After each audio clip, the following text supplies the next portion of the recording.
भारत में पेट्रोल की कीमत 200 रुपए प्रति लीटर के पार। क्या आप तैयार हैं इस आर्थिक सुनामी के लिए?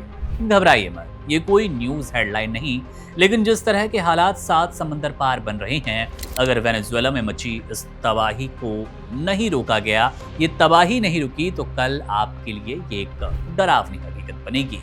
अमेरिका ने वेनेजुएला पर सीधा हमला कर दिया और इसकी राजधानी काराकास भीषण धमाकों से दहल उठी।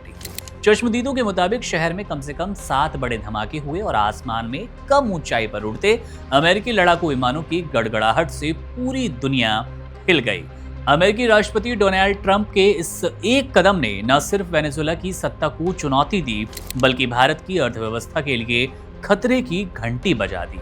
अब आप सोच रहे होंगे कि काराकास में बम गिरने के बाद अब भारत के लिए क्यों खतरा है, आपकी जेब पर क्यों असर? तो समझ लीजिए, वेनेजुएला और भारत का रिश्ता केवल कागजी नहीं, बल्कि आपकी गाड़ी की रफ्तार से सीधा जुड़ा है।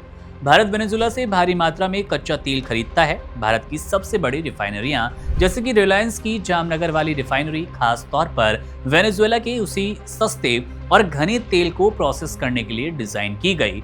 ये तेल डीजल और पेट्रोल जैसी कीमत ईंधन बनाने के काम आता है।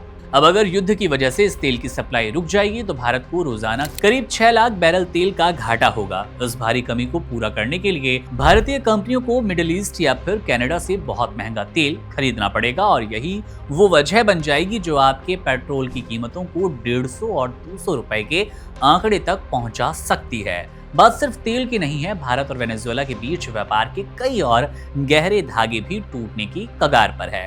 भारत वेनेजुएला को जीवन रक्षक दवाइयां, टीके, मशीनें और सूती कपड़े बेचता है।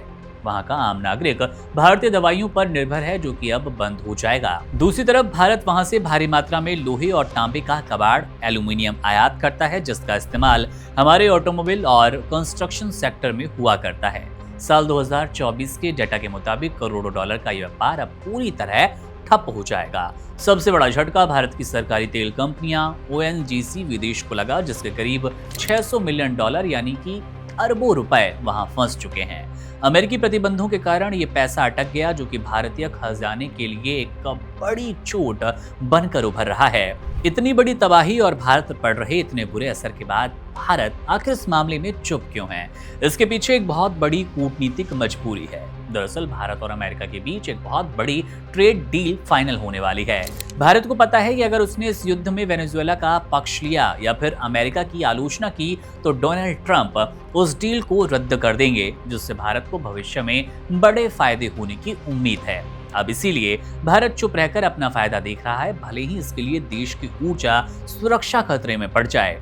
अब अमेरिका का यह हमला सिर्फ निकोलस मादुरो की सत्ता पलटने की कोशिश नहीं, बल्कि एक ग्लोबल मार्केट का वो खतरनाक खेल है जिसका सबसे ज्यादा खामियाजा भारतीय मध्यम वर्ग को महंगाई के रूप में भुगतना पड़ सकता है।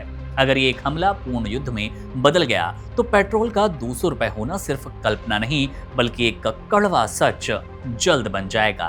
बहरहाल, अब इस पूरे मामले पर आपकी क्या राय है? अगर ऐसा कुछ होता है तो आपके लिए कितनी कठिनाई होगी? कमेंट बॉक्स आपके लिए है, अपनी राय वहां जरूर दीजिएगा। मेरा नाम है मुकुंद, आप बने रहिए वन इंडिया के साथ। शुक्रिया।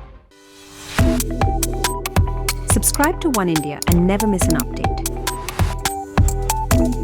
Download the One India app now.